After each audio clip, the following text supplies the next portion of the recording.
ঘটনাটি যেখানে ঘটেছে সেখানকার একটু বর্ণনা না দিলেই নয়। একদিকে বয়ে গেছে প্রবাহমান করতোয়া নদী, তার একটু দূরে অবস্থিত কুদরতের দিঘি। এই দিঘির জন্ম নাকি হয়েছিল এক রাতের মধ্যে, এই জন্য লোকজন এটাকে কুদরতের দিঘি নামে ডাকত। এখন অবশ্য এটা নদীর ভিতরে চলে গেছে। এটার বিপরীতে রয়েছে বালুচর, যেখানে কয়েকটি পরিবারের বসবাস, আর এক পাশে ছিল জঙ্গল। বর্তমানে অবশ্য এই জঙ্গলটাও নদীর ভেতরেই পড়ে গেছে। তো ওই সময়, অর্থাৎ সেই 1993 সালের কথা বলছি, নব্য বিবাহিত দম্পতি এই রাসেল ভাইয়ের ফুপু রেবিনা আর ফুপা হায়দার আলী, তো ওনাদের ঘর উজালা করে এক ফুটফুটে সুন্দর পুত্র সন্তানের জন্ম হয়, যার নাম রাখা হয় রানা। পরিবারে নেমে আসে আনন্দের উৎসব। দেখতে অনেক সুন্দর ছিল এই রানার চেহারা। রাসেল ভাইদের বাড়ি তখন ছিল নদীর এপারে। ওনার বাবা তখন এই রাসেল ভাইয়ের ফুপুকে সবসময় দেখতে যেতেন, ফুপুর বাড়িতে বেড়াতে গেলে কিছু না কিছু দিয়ে আসতেন। যেহেতু এই রাসেল ভাইয়ের ফুপু রাসেল ভাইয়ের বাবার খুবই আদরের বোন ছিল, এই জন্য সুযোগ পেলেই ফুপুর বাড়িতে কিছু না কিছু উনি দিয়েই আসতেন। তাছাড়া আরেকটা সমস্যা ছিল, ওই সময় ফুপুর পরিবারে বেশ অভাব ছিল, আর রানাকে সবাই ভালোবাসত। আর সবসময় তো ফুপু আসা যাওয়া করতো রাসেল ভাইদের বাড়িতে, আত্মীয় স্বজনদের বাড়িতে। রানার বয়স যখন 7 মাস, তখন ফুপু একটা কাজ করেন, সেটা হচ্ছে যে এই রাসেল ভাইদের বাড়িতে বেড়াতে আসেন, বেশ সপ্তাহখানেক এখানে থাকেন, তারপর আবার নিজ বাড়িতে চলে যান। চলে যাওয়ার সময় দেখা যাচ্ছে রানার চেহারা মাশাআল্লাহ অনেক সুন্দর। এর মধ্যে কিন্তু কোনো সমস্যা হয়নি। সমস্যা শুরু হয় উনি বাড়িতে যাবার পর। এই ফুপুর শাশুড়ি উনি একদিন একটি স্বপ্ন দেখেন। স্বপ্নে একটি লোক তাকে বলছে, তোর কাছে একটা জিনিস চাইবো, তুই যদি দিয়ে দিস তাহলে তোকে অনেক টাকা দেব। স্বপ্নে তাকে নাকি টাকার একটা ড্যাগ বা পাতিল দেখানো হয়, এর মধ্যে স্বর্ণের চকচকে কয়েনগুলো দেখা যাচ্ছে। তখন ওই অবয়বটা নাকি বলে, তোকে এই টাকাগুলো দিয়ে দিব, তুই এর বিনিময়ে রানাকে আমাকে দিয়ে দিবি। টাকার লোভ আসলে এমন একটা জিনিস, এটা খুবই ভয়ঙ্কর জিনিস। রানার দাদি 7-5 না ভেবে স্বপ্নে দেখা ওই অবয়বটাকে বলে দেয়, হ্যাঁ আমি রাজি। এইটা ছিল ভয়ঙ্কর এক পিশাচ। এই পিশাচটা দাদিকে শিখিয়ে দেয় কোথায় কিভাবে কি কাজ করতে হবে, তাহলে ওই অবয়বটা রানাকে নিয়ে যেতে পারবে। দাদি একথা শোনেন স্বপ্নের মধ্যেই। ওই সময়ে বন্যা হয়েছিল ওই এলাকায়। তো ফুপু রানাকে দাদির কাছে রেখে কাপড় কাচতে নদীতে গিয়েছেন। বেলা তখন ঠিক দুপুরবেলা। দাদি তখন ওই পিশাচের শিখিয়ে দেয়া সেই পদ্ধতি অনুসরণ করতে থাকেন। তবে উনি ভাবছেন যে কিভাবে কি কাজ করব, কেউ যদি দেখে ফেলে, লোকজন যদি কোনো প্রশ্ন করে, কি করব, এটা নিয়ে উনি কিছুক্ষণ দ্বিধাদ্বন্দ্বে ভুগতে থাকেন। একটা পরে সিদ্ধান্ত নিয়েই ফেলেন যে কাজটা করবই। দাদি চতুর্দিকে ভালো করে চেয়ে দেখেন যে আশেপাশে কেউ আছে কিনা। এরপর উনি দোলনায় শুইয়ে রাখা রানাকে আস্তে করে কোলে তুলে নেন। এরপর ওই যে পিশাচটা শিখিয়ে দিয়েছিল যেভাবে, ঠিক ওইভাবে কাজ করতে থাকেন। সে কি করে, প্রথমে একটা কুলার উপরে রানাকে শুইয়ে দেয়। পুপুর ঘরের একদিকে একটা মাচা ছিল, রানাকে কুলার মধ্যে শুইয়ে দেওয়া হয়, আর ওই মাচার নিচে নরম স্যাঁতসেঁতে জায়গায় কিছুক্ষণের জন্য রেখে দেয় দাদি। এটা ছিল প্রথম কাজ। কিন্তু একটা সমস্যা হয়, একজন ফুপু উনি আবার ওই দিকটা দিয়ে বাড়িতে যাচ্ছিলেন। তো উনি যখন এটা দেখেছেন, উনি এই বিষয়টা খেয়াল করেছেন। ওনার মনে একটা সন্দেহ লাগে যে কী ব্যাপার, ঘটনাটা কি, রানার দাদি কি করে। ওনার মনে একটু সন্দেহ জাগে। বিরক্তির সাথে জিজ্ঞেস করেন যে আপনি কি করেন, এতটুকু বাচ্চাকে মাচার নিচে রাখছেন কেন, যদি ওর গায়ের উপর কিছু পড়ে, আর কুলার উপর কেন রাখছেন এই ভেজা স্যাঁতসেঁতে জায়গায়। তো ওনার তো বেশ রাগ উঠেছে যে এত সুন্দর একটা বাচ্চাকে এইভাবে মাচার নিচে অন্ধকারের ভিতরে শুয়ে রেখেছে, আর উপর থেকে কিছু পড়া বলতে উনি কিন্তু পোকামাকড়ের কথা বুঝিয়েছেন। উনি তো আর জানেন না যে আসলে ঘটনাটা কি। এ কথা শোনার পর দাদি কী করেছেন, রানাকে সেখান থেকে বের করেছেন।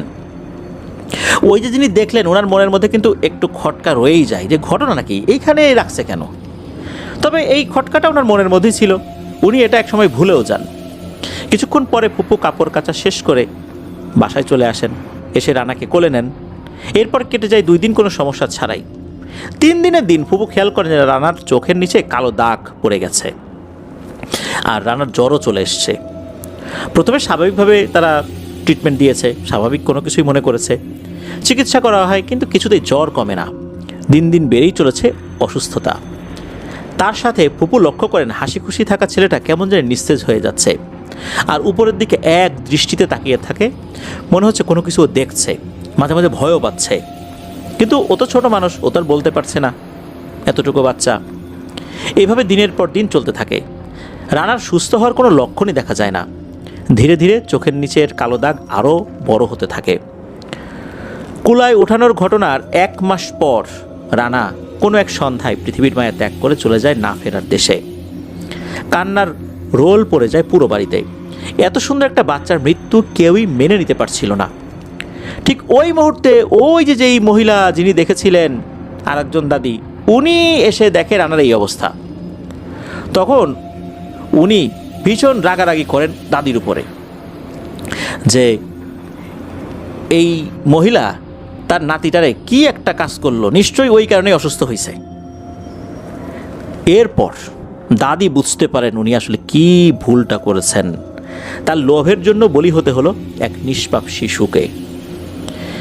এই ঘটনাটি মূলত ওই যে যিনি দেখেছিলেন তার মনে আরও বেশি সন্দেহ সৃষ্টি করেছিল, যেহেতু রানা মারা গেল আর উনি ওই সময় দেখেছিলেন। কেন এমনটা হলো? উনি তখনই বলেন যে রানার লাশটা রাখো, আগে কোনো একজন ভালো ফকির বা কবিরাজকে ডাকো। আমার মনে হচ্ছে এখানে অন্য কোনো কিছু রয়েছে। এই বিষয়টা সুরাহা না করে ওকে দাফন কাফন করো না, আমার মনে সন্দেহ লাগতেছে। এইটা যখন উনি বলেছেন তখনই ওই গ্রামের একজন ফকির বলতে কিন্তু ওই যে ভিক্ষা করা ফকির না, যারা ঝাড়ফুঁক করে, অনেক জায়গায় তাদেরকে ফকির বলে, কবিরাজ না বলে আর কি। তো ওরকম একজন ফকির ছিলেন, তার নাম হচ্ছে আব্দুল করিম। তাকে করিম চাচা বলেই অনেকে ডাকতেন। তবে এই করিম চাচা আবার এই ফুপুর বড় চাচাতো ভাইও হন, অর্থাৎ আত্মীয় হন। এই করিম চাচা কবিরাজি করতেন, কারো অসুখ বিসুখ হলে ঝাড়ফুঁক করতেন। করিম চাচা চলে আসছেন। এদিকে সন্তানহারা মায়ের অবস্থা আসলে কেমন হতে পারে, ঠিক তেমনই হয় ফুপুর অবস্থা। করিম চাচা আসেন, আসার পর নিয়ম মাফিক কিছু রিচুয়াল শুরু করেন। উনি তখন বুঝতে পারেন এই ঘটনাটি অস্বাভাবিক। তখন ফুপুর উপরে সেই পিশাচকে হাজির করা হয়। ওই পিশাচ হাজির হওয়ার পর সে যে বর্ণনা দেয় তা শোনার জন্য কেউই প্রস্তুত ছিল না। সেই পিশাচটি জানায় তার নাম কালী, আর পিশাচটি তার প্রাপ্য পেয়ে গেছে। এই রানাকে এই পিশাচটি ভোগ হিসাবে গ্রহণ করেছে। তখন করিম চাচা বলে, তোকে কে দিয়েছে এই ভোগ? ভোগ তো মানুষ না দিলে তোরা পাস না, কিভাবে ভোগটা নিলি বল? তখন সেই পিশাচ উত্তর দেয়, ওর কাছের মানুষ দিয়েছে, অন্য কেউ না। তখন কবিরাজের সন্দেহ হয়, কাছের মানুষ দিয়েছে মানে কে দিয়েছে? এই যে এই সমস্ত কথোপকথন হচ্ছে, এই ঘটনার সাক্ষী কিন্তু অনেক মানুষ সেখানে হাজির ছিল। রানার দাদিও সেখানে উপস্থিত ছিলেন। আর ওই যে যিনি দেখেছিলেন দাদিকে কুলার উপর রাখতে, সেও কিন্তু ওখানে আছে। তখন উনিও বলেন যে আমি মনে হয় বুঝতে পারছি, করিম চাচা আপনি আরও জিজ্ঞেস করেন, তো আরও কিছু জিজ্ঞেস করেন ওকে, তারপর বলতেছি ঘটনাটা কি। এরপর করিম চাচা ওই পিশাচকে জিজ্ঞেস করেন, আরও ভালো করে বল, না হলে তোকে ভয়ঙ্কর শাস্তি দেব এখন। তখন ওই পিশাচটি ভয় পেয়ে বলে যে এই কাজটি করেছে সে হচ্ছে এই বাচ্চার আপন দাদি। এই কথা শোনার সাথে সাথে সবার তো মাথায় আকাশ ভেঙে পড়ার উপক্রম হয়। দাদি কিন্তু দরজার এক পাশে দাঁড়িয়ে নীরবে নিভৃতে খুব কান্নাকাটি করছিলেন। তখন ওই যে যিনি দেখেছিলেন উনি বলেন যে হ্যাঁ, এইবার আমি বুঝছি ঘটনাটা কি হয়েছে। আমি তো এটা দেখছিলাম এরকম ঘটনা, আমি তো তখন বুঝতে পারি নাই, আমি মনে করছি এমনিই রাখছে। এর ভিতরে যে এত কিছু ছিল তা যদি আমি জানতাম তাহলে তো আমি শুরুতেই এর মাকে বলে দিতাম, কিন্তু আমি তো বুঝতে পারি নাই। হাই এ আমি কি করলাম, কেন বুঝতে পারলাম না? এরপর যিনি দেখেছিলেন উনি নিজেই নিজেকে অনেকটা দোষারোপ করছিলেন যে কেন আমি বুঝতে পারলাম না, তাহলে তো এই বাচ্চাটার জীবনটা রক্ষা করার জন্য তো চেষ্টা করা যেত। যাই হোক, আসলে রানা তো পৃথিবীর মায়া ত্যাগ করে চলে গেছে। এরপর পিশাচকে বলা হয়, তুই এই ভোগ নিয়ে কি করলি? আর তুই যে লোভ দেখিয়েছিলি, তুই কি সেই জিনিস দিয়েছিস? তখন ওই প্রতারক পিশাচ বলে, না আমি ভোগ দেইনি, ভোগ আমি নিয়েছি কিন্তু ওদেরকে ওই উপহারটা দেইনি। কেননা আমি এভাবেই মানুষের সাথে প্রতারণা করে তাদের কাছ থেকে নরবলি নেই, বিনিময়ে তাদেরকে কিছুই দেই না। রানার দাদিকেও আমি কিছু দেই নেই, আর দেবও না। এই বাচ্চাটা নিয়ে যাওয়ার পর আমার শক্তি আরও বেড়ে গেছে। এরপর ওই করিম চাচার ভয়ানক রাগ হওয়াটাই স্বাভাবিক। উনি সেই পিশাচের উপর চড়াও হন, সেই পিশাচকে যন্ত্রণা দিতে থাকেন। সেই পিশাচকে বলেন, তুই এক্ষুনি চলে যাবি। ওই পিশাচটা বলে, না আমি যাব না।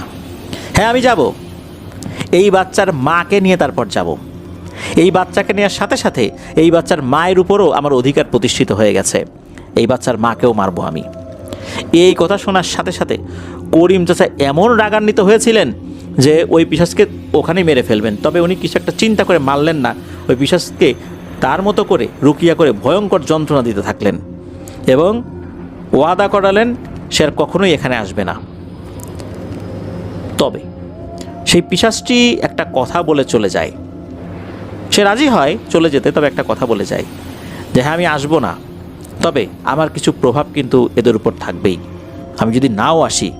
কারণ এই রানাকে বলি হিসাবে নেবার পর এর পরিবারের উপর আমার অন্য ধরনের একটা বিষয় তৈরি হয়ে গেছে, আমি চলে গেলেও এর প্রভাব সেখানে থাকবেই। এরপর নাকি ওই পিশাচটা ওখান থেকে চলে যায়। পরিবারের আর কোনো সদস্যদেরকে সরাসরি ক্ষতি করবে না, এই শর্তেই তাকে ছেড়ে দেওয়া হয়। পরবর্তীতে দেখা যায় যে ফুপু অসুস্থ হয়ে গিয়েছিলেন, উনিও ধীরে ধীরে সুস্থ হয়ে ওঠেন। কারণ রানার মৃত্যুর পর উনিও বেশ কিছুটা অসুস্থ হয়ে গিয়েছিলেন। রানার মৃত্যুর আগে থেকেই উনি আস্তে আস্তে অসুস্থ হতে থাকেন, তবে এই অসুস্থতার কারণটাকেও ধরতে পারেনি, এটা স্বাভাবিকভাবে অনেকে মনে করেছে। তো ফুপু উনি তো তার সন্তানকে হারালেন, আর দাদি উনি লোভে পড়ে যে কাজটি করলেন সারাটা জীবন উনি এটা নিয়ে আফসোস করেছেন, কি কাজটা উনি করলেন। তবে পরবর্তীতে যেটা হয় সেটা হচ্ছে ফুপুর কিন্তু আরও 3 সন্তান জন্মগ্রহণ করে। পরবর্তীতে 2টা মেয়ের জন্ম হয়, একটা মেয়ে মারা গিয়েছিল অসুখ হয়ে। 2008 সালে একটি ছেলে জন্ম হয়, বর্তমানে তার বয়স 17 বছর। কিন্তু তার বয়স বাড়লেও শারীরিকভাবে 6 বছরের বাচ্চার উচ্চতা যতটুকু তার উচ্চতা ততটুকু। ঘটনাটা এ পর্যন্তই। প্রিয় লিসেনার্স, একবার ভাবুন কি ভয়ঙ্কর একটা ব্যাপার, কিভাবে ধূর্ত প্রতারক জিনেরা মানুষকে প্রতারণা করতে থাকে। দাদির সাথে প্রতারণা করেছিল, দাদুকে লোভ দেখিয়েছিল, দাদু সেই লোভে পড়ে গিয়েছিলেন, আর এতেই হয়ে গেল বিপত্তি। একটা ছোট্ট শিশু, ফুটফুটে শিশু রানাকে মরতে হলো। রানার ভাগ্য আল্লাহ তাআলা হয়তো এভাবেই লিখে রেখেছিলেন, এই জন্যই তাকে মরতে হয়েছে। কিন্তু অনেক সময় মানুষ তার নিজের ভুলে ভাগ্যের বিপর্যয় ঘটায়, যেমনটা হয়েছিল এই দাদির বেলায়। আল্লাহ তাআলা ফুপুকে সুস্থতা দান করেছিলেন আল্লাহর রহমতে। ওই কালী নামক ধূর্ত প্রতারক পিশাচটাকে তাড়াতেও এই করিম চাচা সক্ষম হয়েছিলেন আলহামদুলিল্লাহ। কিন্তু এই যে ফুপুর আর একটা মেয়ে যে মারা গেল অসুখ হয়ে, এর পেছনেও ধারণা করা হয় যে ওই প্রতারক পিশাচের হাত থাকতেও পারে। আর ওনার যে ছেলে, যার 17 বছর বয়স হওয়ার পরও এখনও 6 বছরের বাচ্চার উচ্চতার মতো, তার উপরও ওই প্রভাবটা যে রয়েছে এটাও অনুমান করা হয়। ঘটনা এই পর্যন্তই প্রিয় লিসেনার্স। আমি শুরুতে বলেছিলাম এই ঘটনার মধ্যে শিক্ষণীয় একটি ব্যাপার রয়েছে। শিক্ষণীয় ব্যাপার এটাই, স্বপ্নের মধ্যে অনেকে সুপারি চায়, বিভিন্ন ফল চায়, এই জিনিসগুলো দেয়া যাবে না। এখন প্রশ্ন আসতে পারে যে স্বপ্নের মধ্যে তো আমাদের উপর নিয়ন্ত্রণ অন্য কেউ করতে পারে, নিজের উপর তো নিজেদের নিয়ন্ত্রণ থাকে না, তখন কি করব? এই ধরনের স্বপ্নগুলোর হিসাবটা আলাদা। এই স্বপ্নগুলো তখন আমাদের কাছে বাস্তবের মতো মনে হবে। এই জন্য খুব সাবধান। ঘুমের সময় আয়াতুল কুরসি এবং সূরা বাকারার শেষ 3 আয়াত আমরা পড়ে ঘুমানোর চেষ্টা করব। ইনশাল্লাহ স্বপ্নের মধ্যে দুষ্টু জিনেরা এসে আমাদেরকে এই ধরনের স্বপ্ন দেখাতেও পারবে না, আর ঘুমের ভেতরে আমাদেরকে এসে কোনো কিছু খাওয়াতেও পারবে না, আমাদের শরীরের ভেতরেও প্রবেশ করতে পারবে না। আল্লাহ আমাদেরকে হেফাজত করুন প্রিয় লিসেনার্স। তো দাদুর কাছ থেকে তো ছোট ভাই ইন্ডিয়াতে পালিয়ে যায়, আর ওখানে আসামের কোনো এক অঞ্চলে এক গুরুর কাছ থেকে কালো জাদু শিখেছিলেন। আমরা গত ঘটনায় আমেনা পরীর বিষয় সম্পর্কে জেনেছিলাম। আমেনা পরী কিন্তু এসে কিছু সুসংবাদ দিয়েছিল, বলেছিল 4টা ভালো সংবাদ রয়েছে। তার মধ্যে একটা হচ্ছে ছেলে সন্তান হওয়ার সুসংবাদ, যেটা সাথে সাথে দিয়ে দিয়েছিলেন। দ্বিতীয় সুসংবাদটি ছিল হচ্ছে এই আমেনা পরীর বিয়ের সুসংবাদ। আর তৃতীয় সুসংবাদ, যেটা আসলে ভালো হলেও দাদুর জন্য ছিল অনেক বেদনাদায়ক এবং কষ্টের।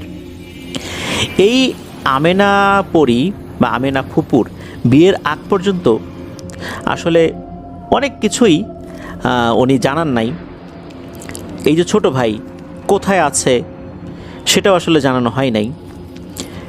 দাদু যখন তার জিন ছাত্রদেরকে জিজ্ঞেস করতেন, তারাও জানাতো যে তার ছোট ভাই তার আশেপাশে এমন এক ভয়ঙ্কর মায়াজাল বানিয়ে রেখেছে, যার জন্য ভালো জিনেরা তার কোনো সন্ধান দিতে পারে না, তার কাছেও যেতে পারে না। আর সে যে কোথায় আছে, কি করছে, এই বিষয়ে কোনো সন্ধান নেওয়া যায় না। দাদু নাকি তখন অনেক অবাক হতেন যে তার জিন ছাত্ররা এমন এমন সমস্ত খবর নিয়ে আসে যা অনেক শক্তিশালী জিনেদের পক্ষেও সম্ভব না, কিন্তু তার ছোট ভাই এমন কি এক মায়াজাল বানিয়ে রেখেছে যে তার খবর নেওয়া সম্ভব হচ্ছে না।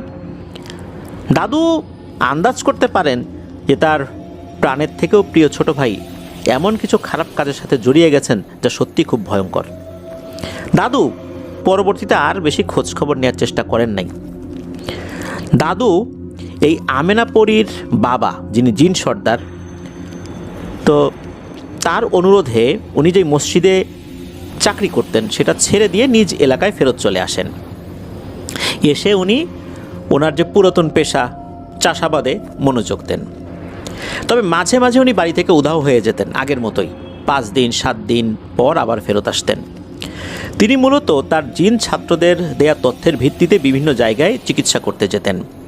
আর এই চিকিৎসার বিনিময়ে কারো বাসায় 1 গ্লাস পানিও পান করতেন, যেটা আমরা আগের ঘটনাতেই বলেছি। তো দাদুর পরিবার তো এই বিষয়ে অভ্যস্ত ছিল, তারা জানতেন যে উনি এভাবে হারিয়ে যান। আর আমরা আগের ঘটনাতেও বলেছি যে অনেক সময় আমরা দেখি যে কোনো একটা বাড়ির লোকজন খুব সমস্যাগ্রস্ত, কালো জাদুতে আক্রান্ত, কোনো সমস্যার সমাধানই হচ্ছে না, হঠাৎ করে কোনো আগন্তুক আসে, কোনো ফকির আসে বা দরবেশ গোছের লোক আসে, উনি এসে ট্রিটমেন্ট করে দিয়ে চলে যান, এরপর তার আর কোনো খোঁজখবর পাওয়া যায় না। তো এই যে দাদুও কিন্তু এমনই একজন ছিলেন। উনি ওনার জিন ছাত্রদের কাছ থেকে তথ্য পেয়ে সেখানে চলে যেতেন, ওইভাবে আগন্তুক হয়ে যেতেন, সেখানে গিয়ে রুকিয়া করে আবার চলে আসতেন। আমরা এরকম ঘটনা তো পাই যে এরকম হয়েছে, কেউ একজন আগন্তুক এসেছে। তো দাদু কিন্তু এই কাজগুলো করতেন। এই ঘটনা থেকে কিন্তু আমরা শিখেছিলাম যে আসলে কিভাবে এই লোকজনগুলো আসে, তারা কিভাবে সন্ধান পান। তো যাই হোক, দাদুদের মাঝে মাঝে এভাবে হারিয়ে যেতেন, এটা তো তার পরিবারের লোকজন জানতেন, তারাও এটাতে অভ্যস্ত ছিলেন। তো উনি যেই রোগীর বাসায় যান, সেই রোগীগুলো মেইনলি ছিল কালো জাদু দ্বারা আক্রান্ত। দাদু চিকিৎসা শেষ করে একদিন বাসায় ফিরছিলেন, এমন সময় একটা ফাঁকা মাঠ দিয়ে উনি যখন হেঁটে আসছিলেন, সময়টা বর্ষাকাল, হালকা টিপ টিপ বৃষ্টি পড়ছিল। ফাঁকা মেঠো পথ ধরে উনি হাঁটছেন, এমন সময় দাদু পেছন থেকে একটা ডাক শুনতে পান। দাদুকে এলাকার সবাই হাফেজ সাহেব বলে ডাকতেন, যদিও দাদুর আসল নাম আমরা জেনেছি, সঙ্গত কারণে নামটি বলতে পারছি না, তো আমরাও হাফেজ সাহেবও বলছি। পেছন থেকে কর্কশ গলায় ডাক আসে, হাফেজ সাহেব, ও হাফেজ সাহেব। গলাটা কর্কশ হলেও এই ডাকের মধ্যে ভয়ঙ্কর কোনো কিছু আসলে মনে হচ্ছিল না ওনার কাছে। দাদু পেছন দিকে তাকালেন না, না তাকিয়েই একটা সালাম দেন, কিন্তু পেছন থেকে সালামের কোনো উত্তর আসে না। দাদু তখন চিন্তা করলেন, এ যদি মুসলিম জিন হতো তাহলে তো সালামের উত্তর দিত। সালামের উত্তর দিল না, আবার কথাবার্তা শুনে মনেও হচ্ছে না এ ক্ষতিকর কিছু। বিষয়টা উনি চিন্তা করে ভাবলেন যে হয়তোবা এরা কোনো মায়াজাল সৃষ্টি করতে পারে। এই চিন্তা করে উনি কোরআন থেকে তেলাওয়াত নিজের মনেই করতে থাকেন আর সামনের দিকে আগাচ্ছেন। ততক্ষণ আবার বৃষ্টি অনেকটাই বেড়ে যায়। দাদু ওই সময়ে কাছাকাছি থাকা একটা বড় গাছের নিচে আশ্রয় নেন। ওই সময় দাদু আবার সেই কণ্ঠটা শুনতে পান, হাফেজ সাহেব, ও হাফেজ সাহেব। এবার 3 বার ডাক দেয়। দাদু এবার বুঝতে পারলেন এই ডাকটা ওই গাছের উপর থেকে আসছে।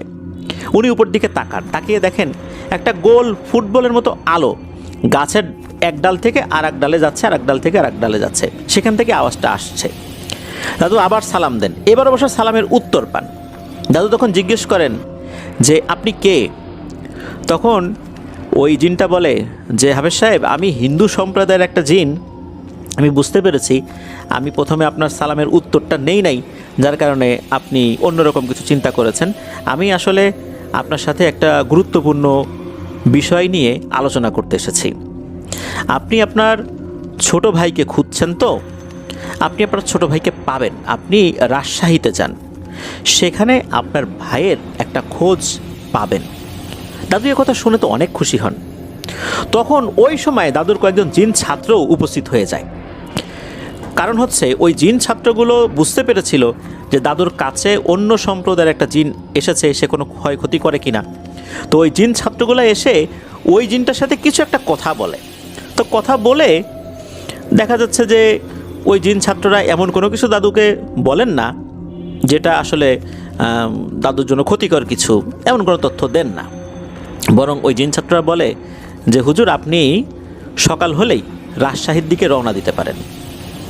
এতটুকু বলে তারা চলে যায়। আর ওই যে আলোটা, ওই আলোটাও চলে যায় আরেক দিকে। দাদু আসলে কিছু বুঝতে পারছেন না উনি কী করবেন। আর দাদু তো বাইরে থাকলেও সর্বোচ্চ 10 দিনের মতো বাইরে থাকতেন। এর থেকে বেশি যদি সময় লাগে তাহলে তিনি বাসায় বলে যেতেন যে তার ফিরতে দেরি হবে। আর তখনকার সময় তো রাস্তাঘাট তো উন্নত ছিল না।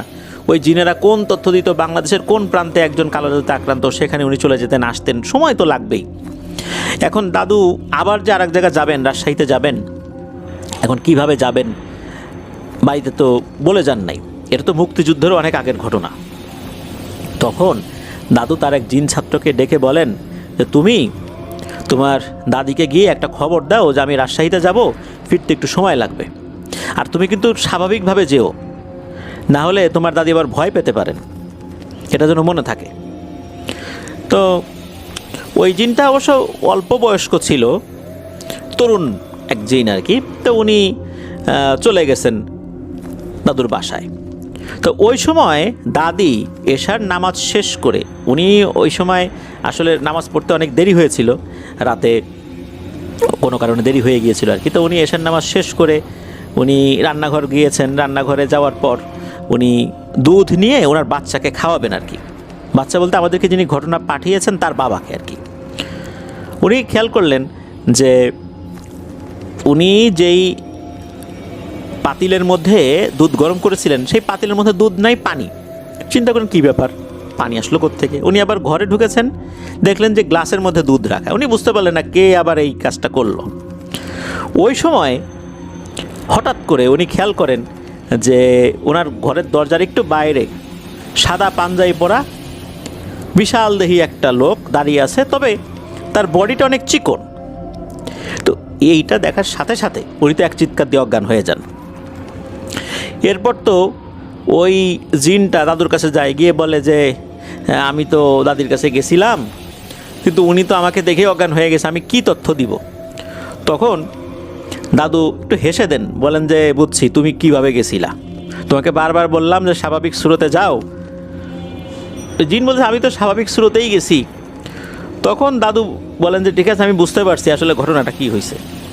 আচ্ছা যাও, তুমি যাও, আমি এখন বাসায় যাই, তোমার দাদিকে আগে একটু চিকিৎসা করতে হবে, তারপর আমি রাজশাহীতে যাব। কি আর করা, দাদু আর ওখান থেকে রাজশাহীতে গেলেন না, উনি আবার বাসায় ফেরত আসেন। বাসায় ফেরত আসছিলেন, এসে দেখেন যে দাদি অজ্ঞান হয়ে আছেন। এরপর ওনাকে ঝাড়ফুঁক করেন, যদিও বা ওনার একটু জ্বর আসছিল। তো উনি বলেন যে আসলে ওই জিনটাকে উনি পাঠিয়েছিলেন, ও তো বয়সে তরুণ, এই কারণে ওইভাবে আসলে বুঝতে পারে নাই, যার কারণে তুমি একটু ভয় পাইছো, তো এটা কিছু না। তো আল্লাহর রহমতে দাদি 3-4 ঘন্টার মধ্যেই সুস্থ হয়ে যান।